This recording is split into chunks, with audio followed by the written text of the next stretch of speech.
Today, President Trump releases his Opening Up America guidelines. We will get into the different phases of that. Also, Michigan Governor Gretchen Whitmer says abortions are life-sustaining. We'll try to work out that calculation in our heads. We've got a lot to get into, and it starts right now.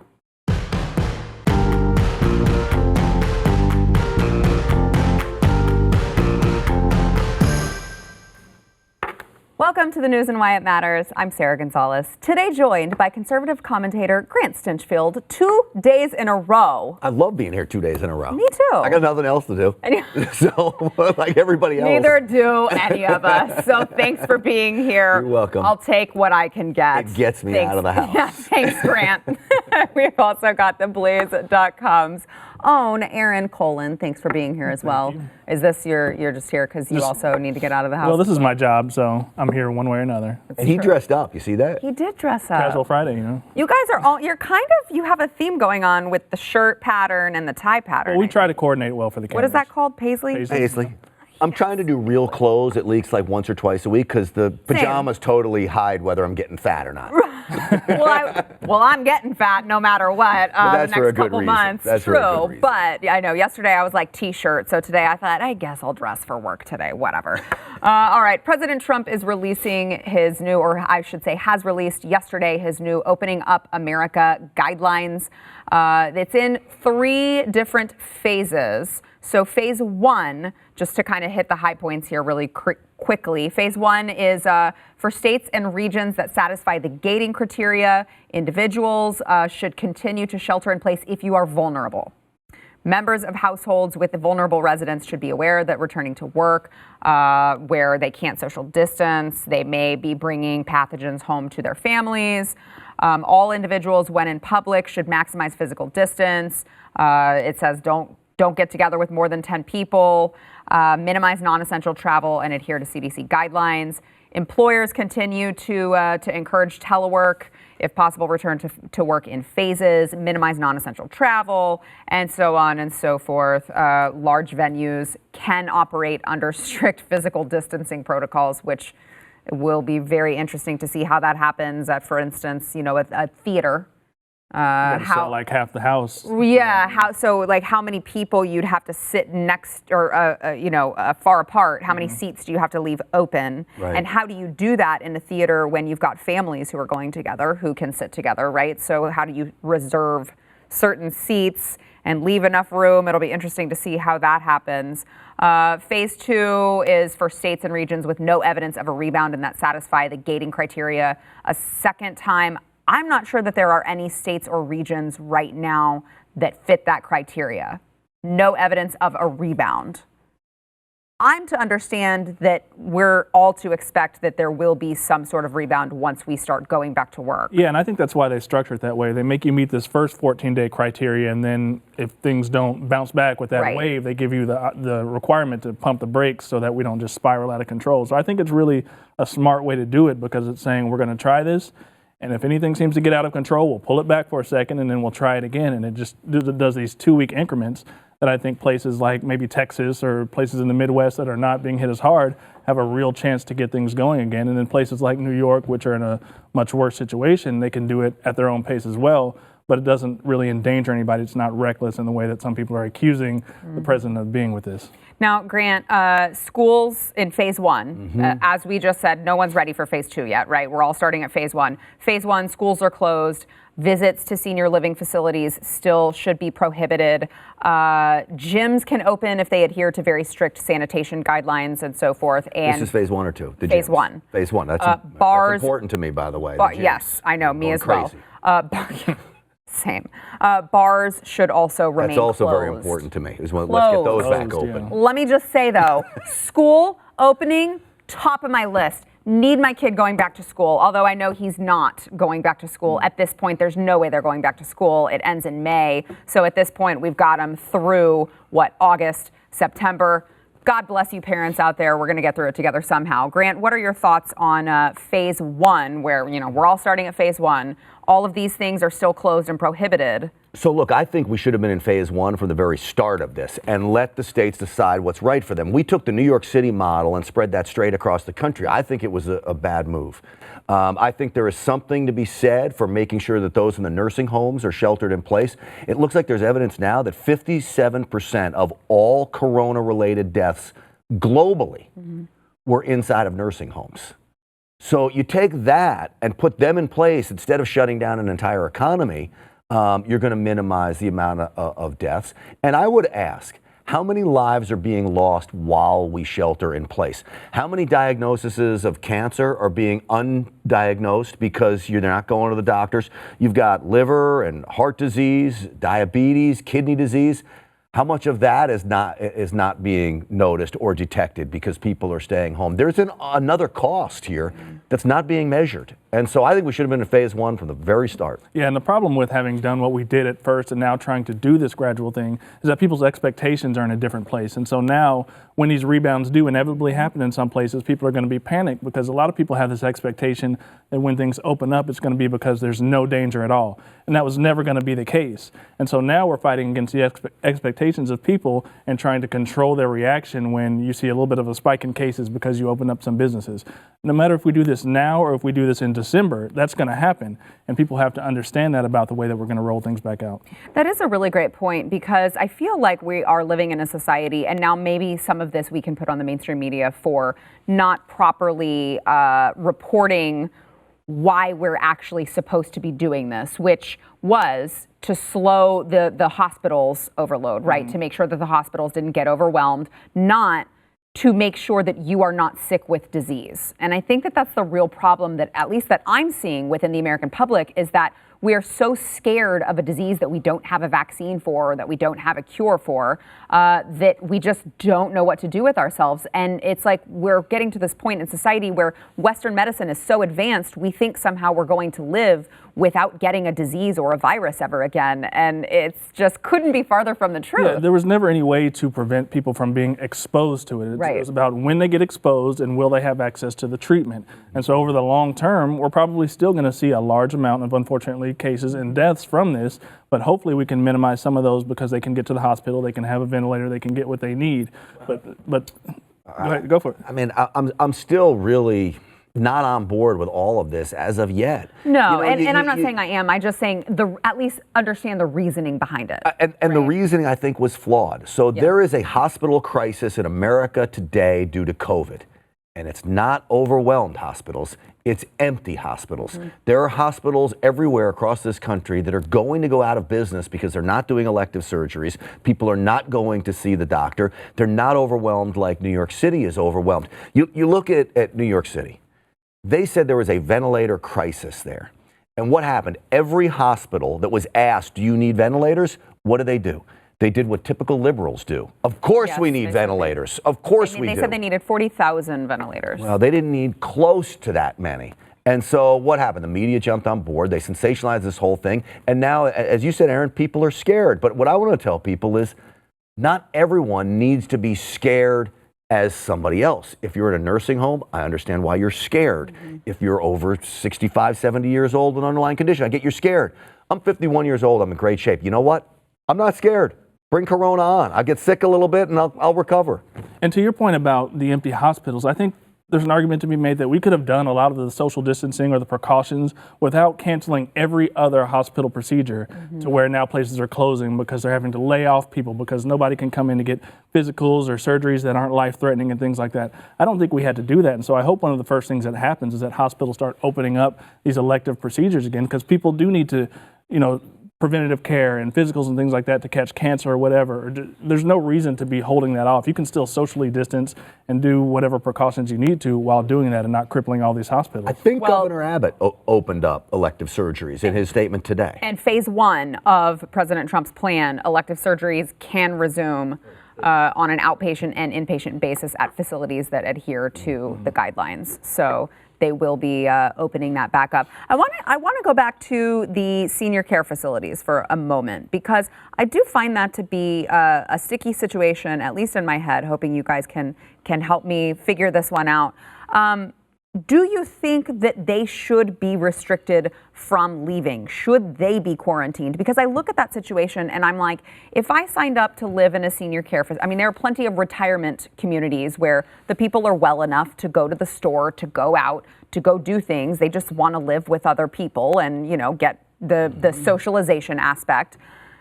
Are they somehow, like, do they have to have their freedoms restricted because they live in a community? So, because I feel like that's what we're all telling them is, well, sorry, champ, you decided to go live in the retirement community and now you have no choice but to quarantine with the rest of them. And I have a hard time accepting that for people who want to go out and live their lives at that age. All right, so when we take assisted living facilities, nursing homes, whatever, you're in there, I don't think you can restrict somebody from leaving, all right? We live in America, we have freedom of movement.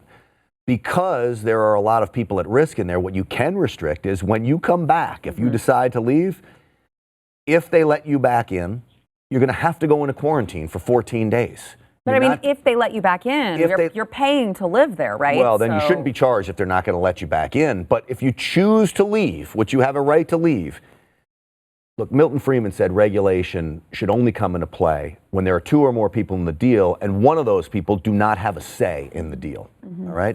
The other lady who's 80 years old with kidney problems doesn't have a say if I'm 80 and I decide to leave and go to the grocery store and come back. She doesn't have a say in the deal. That's where you need regulation. And so you don't want to put those large people at risk. If you decide to leave the nursing home, once you come back in, the only way to keep it out is to put those people into quarantine. Otherwise, you can't leave. Okay, but what if you did the reverse and instead of keeping the people who were doing everything that they were doing normally, they continued to do that, you put the people who decided, no, I don't want to participate, I would like to quarantine because I'm too scared that I'm going to get a certain pathogen, and then you quarantine those people? Maybe. I mean, I don't know. I don't know the logistically how hard that would work for a nursing home. But that's what I'm having a problem figuring out is who is the person who is responsible for taking one for the team? You know what I mean? Is it the person? Remember, when you're in a nursing home, it's not really like your private house. Right? I understand. I mean, just like an apartment complex. Like an apartment complex. And you know, it was crazy for me to learn that in Florida, under emergency procedures and disaster guidelines, that an apartment complex can decide who you have visit you in your own apartment. Now, that's only during an emergency declaration. Well, they got one. So they can decide who comes and goes. I got a big problem with that. If I rent an apartment there, I should be able to decide who comes and goes. Right. It's the same situation with a nursing home. These are very hard decisions to make. Yeah, I think with the level of risk that's involved, and we've seen how deadly it is when it spreads through a nursing home community, that you do have to limit who can come in. Visitors, if somebody does leave and do whatever, you can't account for that. There may have to be some sort of additional protocol for them, whether they get in or whether they have to be isolated once they get in. But we've seen, like that stat you said, 57%. I mean, when this thing gets in a nursing home, it runs through it at such a high percentage of fatality rate that you can't ignore that. And even if I know that does seem kind of like maybe you're limiting people's freedoms, but I think it's reasonable to say we can control people who come into the situation. And if you choose to come out, you're assuming that risk. And you're assuming the idea that if you come back, you may not have the same level of movement that you had when you were in there. So if this were at a larger scale in the general population, you would be for restricting everyone's movement? I think that's my question, right? But then why the nursing home people? Because what I'm saying is if this was a larger scale and it affected everyone, well, yeah, but you go to your own house. So my neighbor has a choice of whether he wants to walk into my house or not. You've got a choice. Well, right, but I'm not talking about houses. I'm talking about the equivalent. So an apartment complex with regular aged people, right? Any sort of common living situation. Do you understand my point? I don't know if there's a cafeteria where they're all eating together, and I don't know if there are people being wheeled around the hall. I mean, my assumption would be that they would stop those particular situations while a pandemic was going on and deliver food to the individual rooms. Look, it's just a thought exercise. I think it's fair to say if you're looking at like a private nursing home, that business should be able to make that decision on how they regulate it, and the residents have agreed to whatever the terms of that business are. You know, I guess it becomes a different thing if you're saying the government is telling people where to go and where not to go. Right. But hopefully the people running these nursing homes would make the decision that's best for their residents. And we know overwhelmingly the residents of the nursing homes are much more at risk than residents of an apartment complex. Yeah. All right, when we come back, let's see, what do we have coming up? We've got, Grant, I picked this just for you. New Chinese regulations are locking down medical supplies meant for the United States. I'm just doing this thing where I try to see if I can make Grant's head explode. It worked yesterday. At any given point in the show. That's what we're doing here today. So we will get into that. But I want to thank our sponsor, Ruff Greens, before we do. So Ruff Greens is there for those of you who maybe are like me and you love to spoil your dog. You love your dog, and that's probably why you spend so much on their food.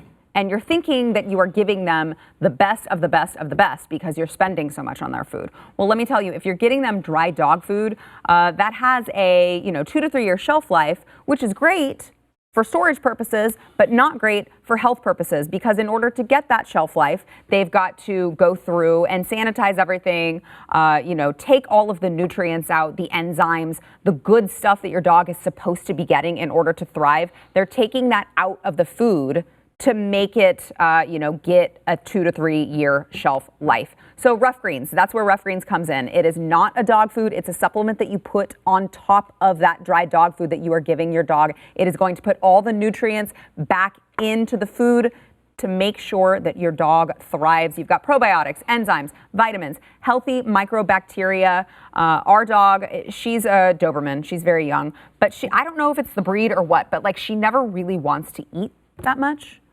I'm like, your breakfast has been sitting there since 8 a.m. It's noon. Finish your darn food. She never wants to finish it until we put Ruff Greens on it, and she gobbles it right up. I know Glenn and Stu have also had similar results with their dogs. They love it, and it's so, so good for them. If you care about your dog, you want to see them thrive, you got to go to ruffgreens.com. Take the Ruff Greens 14-day Jumpstart Challenge. It is only $14.95. And you will see the difference in your dog in 14 days or less. We did. You can too. That is ruffgreens.com/blaze. All right, new regulations on exporting goods from China are delaying much needed medical supplies from getting to the United States. So Beijing placed new restrictions on medical supplies going out of the country earlier this month. They say it's to ensure the quality of each unit, but apparently the new regulations have, quote, disrupted established supply chains for medical products, just as these products were most needed for the global response to COVID-19. Obviously, China is a huge supplier of things like PPE, personal protective equipment. They supply 43% of the world's imports, which honestly, just if you think about that, it's like, how have we let China become the top supplier of things that are so important for other countries when you know what kind of a player China is? But whatever the case may be, that is the truth. China supplies 43% of the world's imports of PPE, and now all of a sudden they are locking down medical supplies, and their regulations are tightening up at the same time that we are feeling the effects from a virus that started from them. So to me, this is anti-human, but that's no surprise from China, Yes, which China. has an anti-human rights government in the Communist Party. Look, I've been trying to source, as I said on this program, for the last 2-3 weeks now, source products from China. Every night, I'm on the phone with somebody over there trying to get product back to the United States. It is an understatement when I tell you it is the Wild West. And the criminality of what's going on in China is you have the Chinese government that is now controlling what the manufacturers make, how much they should charge for it, who they can send it to. That is not a free market. So now what's happening is anybody that shows up there with a briefcase full of cash gets the order. So I can take my client, a hospital system, and place an order for gowns, and that's what they need right now really badly, are these isolation gowns. I could place an order for 50,000, 100,000, 2 million gowns. Guy walks into the hospital with a briefcase full of cash. My order is out the window, and they're going out. I mean, they're not doing business like normal, honest people do business here. The large majority of Americans do business. And so what's happening is we are hurting. Is this all by design? I don't know. I don't have any evidence that it's China out to hurt us, but certainly they have the motivation to hurt us. They have the motivation to put the boot of China on our throats. They've got the motivation to kick us in the teeth. And everything I see coming out of China is them doing all three of those things to America because of a virus it covered up. It knowingly covered up the spread of this virus, how dangerous this virus was. And so now who's hurting the most? America. And I promise you, China is gloating over this, and they should be ashamed of themselves. Right. There's no reason to interpret anything they do as being something that's honest or in good faith. And even the stuff that they were sending out, there were stories from all over the world of them sending masks that don't work and them sending ventilators that don't work. And so every time I would see that, a state got a shipment of things from China, I'd be wondering in the back of my mind, does that even work? How's that going to work out? Which honestly, can we be fair though? Like, it shouldn't come as a shock that something that's made in China doesn't work. Right. But it's just so alarming to see in this situation where we are so vulnerable. And, because in good times, you just kind of gloss over that stuff and you're like, well, it's cheap or it's convenient, so we can just keep this arrangement going. And now when we're in this desperate situation where lives are on the line, it's so alarming to see how dependent we are on something so unreliable from people who don't have our best interests in mind.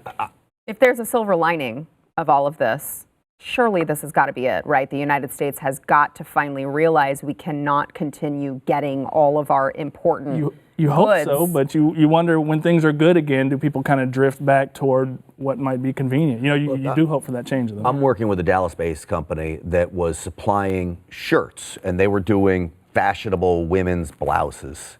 Well, that business obviously tanks right now. Yeah. They have now started to make isolation gowns. The problem is it's very difficult to get the material. They're charging $7.50, $8, $8.50, $9 for an isolation gown that we used to buy from China for $1.40. That now China's charging $6 for, right? So, but at least there are American companies coming to the rescue. But I think this should serve as a reminder to everybody as we come upon the 2020 election. Who caused this problem? Certainly, bureaucrats from the Republican Party and Democratic Party have some culpability in this, but overwhelmingly, the Democrats are at the top of the line and the head of the line in this. You had Barack Obama and Beijing Biden pushing China like it was no tomorrow, and they're the ones responsible for us being so reliant on them. What does President Trump do when he comes into office? He pushes back. Well, China's getting the last laugh now as they just slam us. And will Biden have to answer for this as he goes through this campaign? Is he going to get asked about that in any of these interviews? I mean, that's the question. And it's going to be up to Trump to bring it up when we get to the point of debates. Aaron, I think I saw that this was written by you at theblaze.com that China just came out and added about 1,200, 1,300 people. A few more deaths to their total number of COVID-19 cases. Right, which you see that, and it's like you probably think they're just covering like, well, we'll just add these 1,200 more on when it's probably 40,000 more on. So you can't trust any numbers out of there. Everything out of there has been shifting and deception. And I don't know if we'll ever really know the scope of what's happened over there. And it's probably still going on, and it's just being covered up. It's difficult, too, because, you would think that an organization like the WHO, would be the ones to be able to police and monitor that situation. But as we've seen here in the last, 3 weeks, month, the WHO does not have anyone else's back but China's. The WHO, the World Health Organization, is a co-conspirator in all of this. I think that's one of the phrases that I think it was Senator Tom Cotton used. Co-conspirator is a good word because it was a crime perpetrated against the world when it comes to this disease. And the WHO covered this nonsense up. And so did the mainstream media here. Look, CNN just ran an article, I don't know if you saw this, that said the Chinese Navy is doing a better job at handling COVID-19 on its warships than the United States Navy is. You know where they got their information from? China. The Chinese Liberation Army. Oh my God. Okay? It was a press release issued by China's Navy.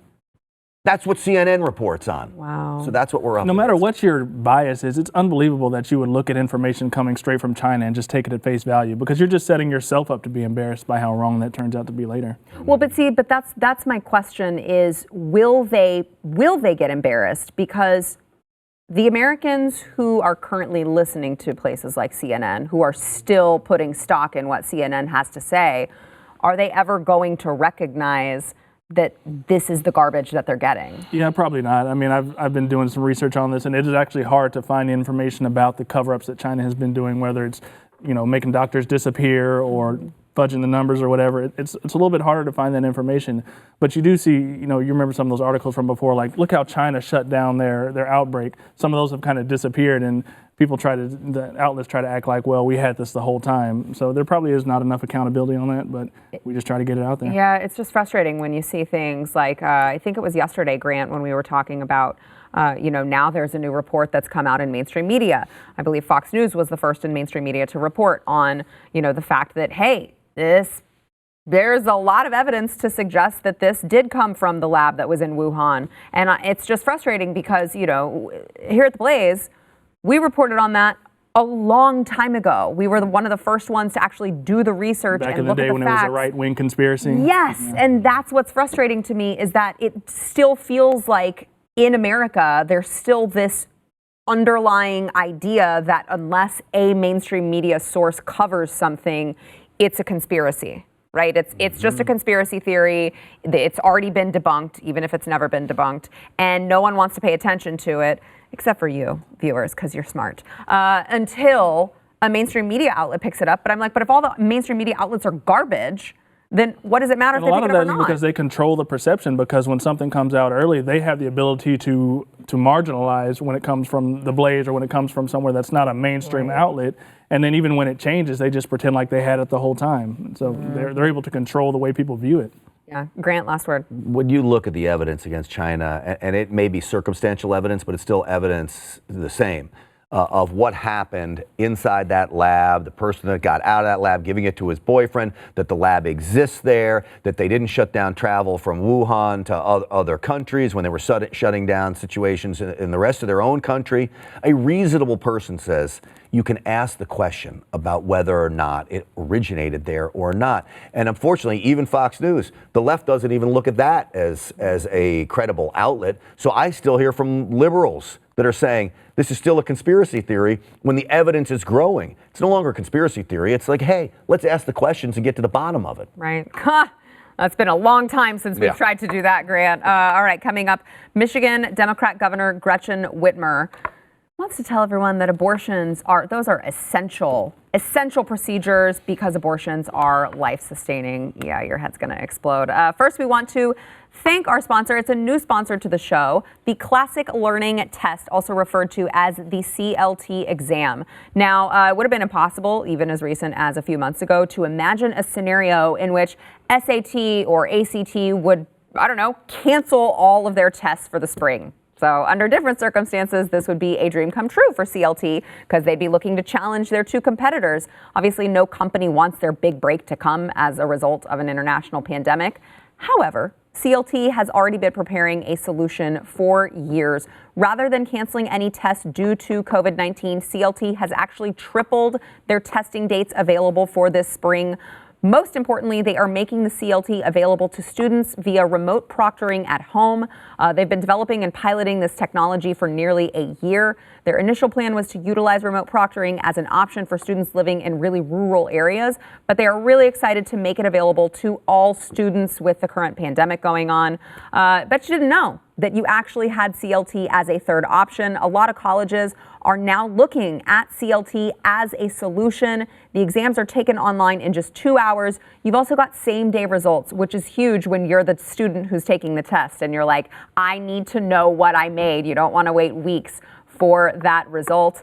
It's been used by tens of thousands of students and hundreds of colleges. It provides the most accurate and rigorous measure of academic formation, accomplishment, and potential. You got to register for the April 25th official college entrance exam or April 29th, CLT's alternative to the PSAT. You can go to cltexam.com. Both of these, again, you can take it during the pandemic in the comfort of your own home. That is cltexam.com. Michigan Democratic Governor Gretchen Whitmer said during an interview yesterday that abortion services needed to be provided during the COVID-19 pandemic because they are, quote, life-sustaining. Now, she was talking to David Axelrod, who, believe it or not, actually has a podcast, in case you care to listen to it. I don't. All right, good. I didn't think so. But, there has been this ongoing debate on abortion services because there are a lot of states who are trying to keep abortion services open. We just went over phase 1, phase 2 of President Trump's Opening Up America guidelines. One of them is that elective surgeries are to come back because elective surgeries have been shut down, as we talked about, in the hospitals. Well, abortion services, a lot of states and a lot of liberals have argued that abortion services should be considered essential. They should remain open. And Gretchen Whitmer just said that they stopped elective surgeries in Michigan. And she said some people have tried to say that the type of a procedure is considered the same, and that's ridiculous. You know, a woman's health care, her whole future, her ability to decide if and when she starts a family is not an election. It is a fundamental to her life. It is life-sustaining, and it's something that government should not be getting in the middle of. Now, it's interesting to me to say that abortion is not an elective surgery. It's just fundamentally life-sustaining. Because if I seem to understand abortion correctly, it actually, the goal of the procedure is to terminate a life 100% of the time. I'm here to tell you, you are 100% correct. Okay. Just wanted to make sure I had that. Yes. Yes. So don't question yourself. You're spot on. All right. Yes. All right. Good. I know she makes it very confusing. Yes. When you say, Women's well, this healthcare. is about life, but you're ending it. Mm-hmm. But she says look, she has a long history of violating people's civil liberties. Look what's going on across her whole country. Why would you be surprised that she's going to violate the civil liberties of a young child in the baby's womb? This is what she does. And it's not about COVID. It's not about keeping people safe. It's about pushing a political agenda. And it always amazed me, all right? I've got friends who are pro-choice. I'm staunch pro-life. You can have a debate about it, but nobody should want to push the destruction of a fetus. I don't even think my liberal friends who are pro-choice want to push the destruction of a fetus. What it sounds like to me is that's exactly what she wants to push. She wants abortions. Who in the world wants abortions? It just stands out so much when you're talking about we're doing all of this so we can save X number of thousands of lives. And then on the same sentence, you can be like, well, we need to have these abortions because if women can't kill their babies, you know, like it doesn't make any sense. But you get to go on these podcasts with David Axelrod, and I bet he didn't push back and say, well, wait a minute, what about the baby? Nobody's going to push back on that. Mm-hmm. And so we have the argument on their terms. You know, pro-choice, it starts with the choice of, yes, you want to have the choice of whether or not to have a baby. That choice should start before you're pregnant. Once you're pregnant, you're not the only one involved in that choice. And so we start the argument on their terms like it's an individual choice up to 9 months through the pregnancy, and it's not. And until we can turn this thing and really get people to answer for the fact that there's another life involved, we're always going to hear these ridiculous contradictory comments from people in power saying every woman should have the choice to get this essential health care, and it's just ridiculous. Well, I do see, you see the way that they so insidiously change the narrative, right? They say a woman's health care. They say reproductive health care. And so they use these particular phrases to just kind of mask what it actually is that they're doing. Because you are not women. So let me just tell you, women's health care, I go every year to my female doctor. No abortions are included in that actual doctor's appointment. And I get all the women's health care that I need, sans the abortion. Isn't that crazy? Good you said it, because I wouldn't be allowed to say so. Right, yeah. Right. Well, I still get slammed for it. But Grant, you mentioned that there are these particular people in power who make these crazy claims and just go so radical to the left when you're talking about abortion. But I kind of see it as a blessing in disguise, because it's not just people like Gretchen Whitmer. There is this kind of growing, I don't think that they're the majority by any means, but there is, at least you could say, they're becoming louder. This group that continues to say, shout your abortion, to say you should brag about your abortion. I'm going to get on a stage in front of all of Hollywood and brag about the fact that I've had several abortions in my life, and they in fact make my life better. I mean, you're seeing this trend get kind of louder and louder. And to me, I think they should keep it up, because I think even people who you're talking about, your friends who are pro-choice, I think even people who are pro-choice look at that and go, oh, guys, I'm not comfortable with that. You know what? I can be on board with you guys saying that it's your right to choose, but when you start bragging about it and acting like it's something to be celebrated, I got to step back from the table. I can't tolerate that. I remember a time growing up, I'm 51 years old, where even the most staunch pro-choice advocate would say it's a terribly sad thing for the mother when she goes through this process of having an abortion. How there are those people that somehow celebrate the idea of death But they expose themselves, like you say, they expose themselves as really mentally ill is the only way to describe them. And, you know, you raised an interesting point when you said about they use terms like health care, which we know it's not health care. That's the worst health care ever. You know, they used to say gun control. Right. Well, now they say gun safety measures. It's got nothing to do with gun safety, but it sure as heck sounds good if you're a mom and you're uninformed, or a dad and you're uninformed, and you say, oh, well, gun safety, yeah, we all want that. Just like healthcare. Well, we all want women's health care, of course. Right. It's deception. I would like to think that them exposing themselves would lead to people kind of turning away from it, but I also worry that it creates a sort of normalization of it and desensitizes people, especially younger people coming up. It sets what's normal to them to say abortion is normal, abortion is a right. And when it becomes easier for somebody to say shout your abortion than it does to say that every life matters, when that becomes more socially acceptable, I mean, I think that's dangerous, and I think that's hard momentum to turn around as a society. Yeah, that's a great point. All right, back in a minute. On a negative note. Yeah, thanks a lot, Aaron. There's no hope for pro-life. We just talked about Michigan Governor Gretchen Whitmer. There are some other things going on in Michigan. We covered the protest happening this week to reopen Michigan. A lot of people not okay with Gretchen Whitmer's just draconian executive orders to shut so many things down, and they were rising up.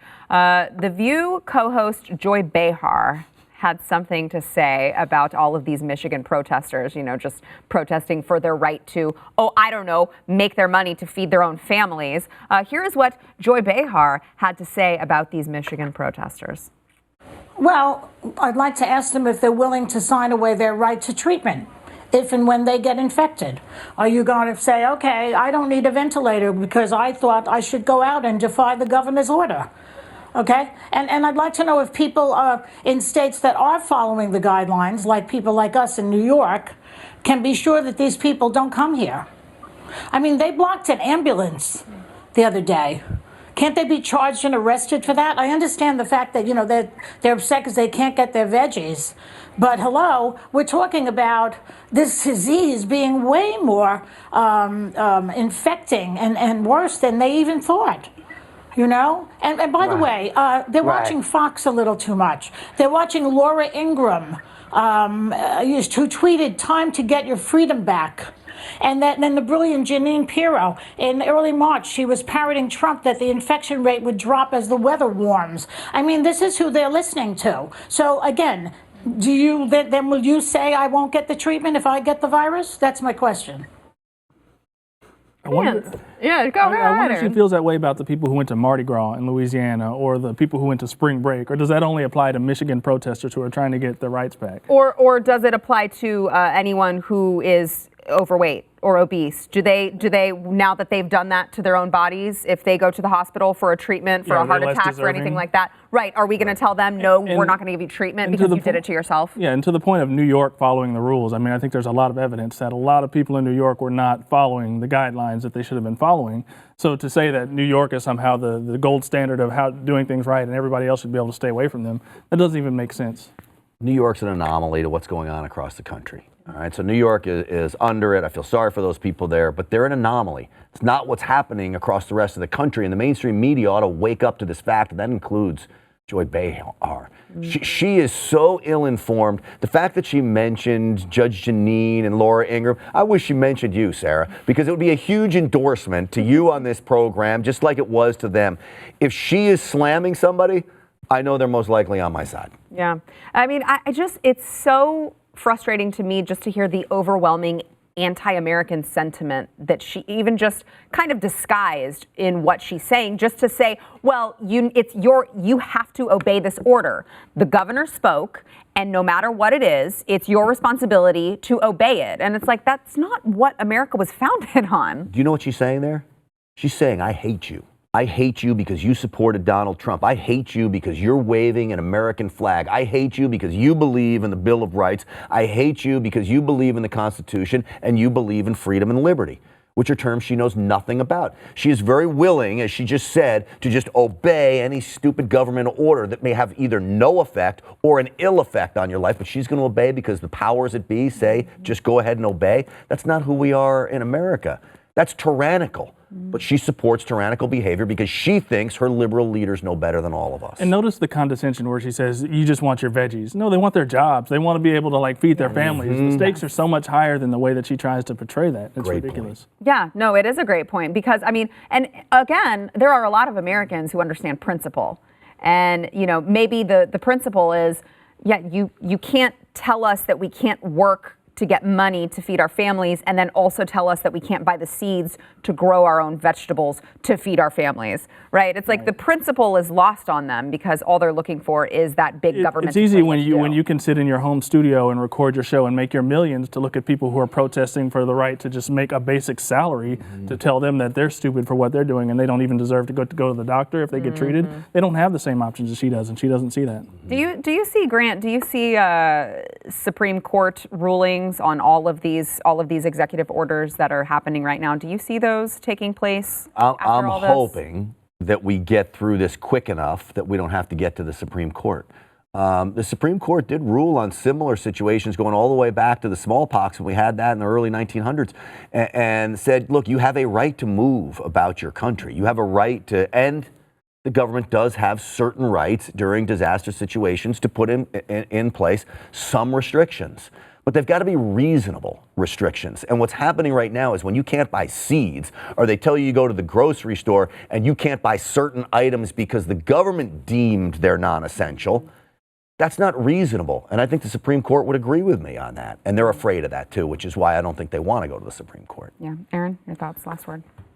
Yeah, I mean, the problem is the inconsistency of what's essential and non-essential as well. I mean, you're talking about people protesting, and that's a problem, but you can go to liquor stores, you can do a number of other things that are not essential to society. You can get an abortion. Right, you can get an abortion. But you can't buy vegetables. Right, and so what's essential, what's non-essential? And so to tell these people they can't protest for what they're protesting for, it's not consistent. Yeah. All right, back in a minute.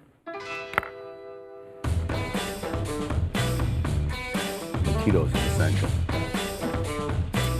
You know what? All right, yesterday's poll, who should decide when quarantines should be lifted?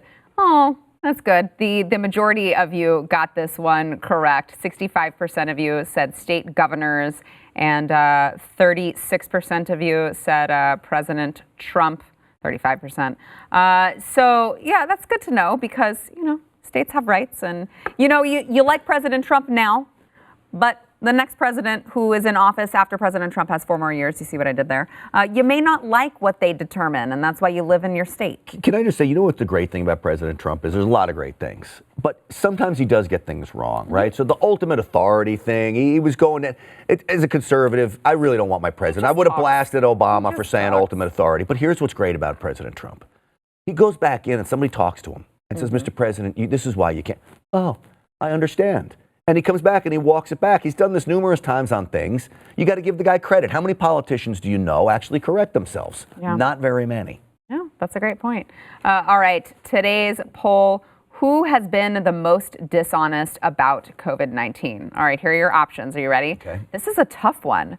The media, China, the World Health Organization, or President Trump. Now, I know we're going to cross President Trump off because I'm sure that was just because they had an extra spot that they needed. Is there an option that says all of the first 3 choices are one and the same? Only the first 3. They're like all one of the entity above. at this point. I mean, it's so true. The media, China, World Health Organization. This will be great to see what to see the comes results in here, because this is going to be one of your close ones. Usually it's not all that close. Yeah. This will be close. It's going to be either the World Health Organization, they're useless to me. So it's either going to be China or the media. And I think right now the media just continues it ongoing. I don't really care about China. I know they lie, so I know the media lies too. Yeah, it's hard. I'm at a loss. I'm with you, Aaron. Yeah, all of the sharing the above, same except information. President Trump. Let us know what you think. We'll see you next week.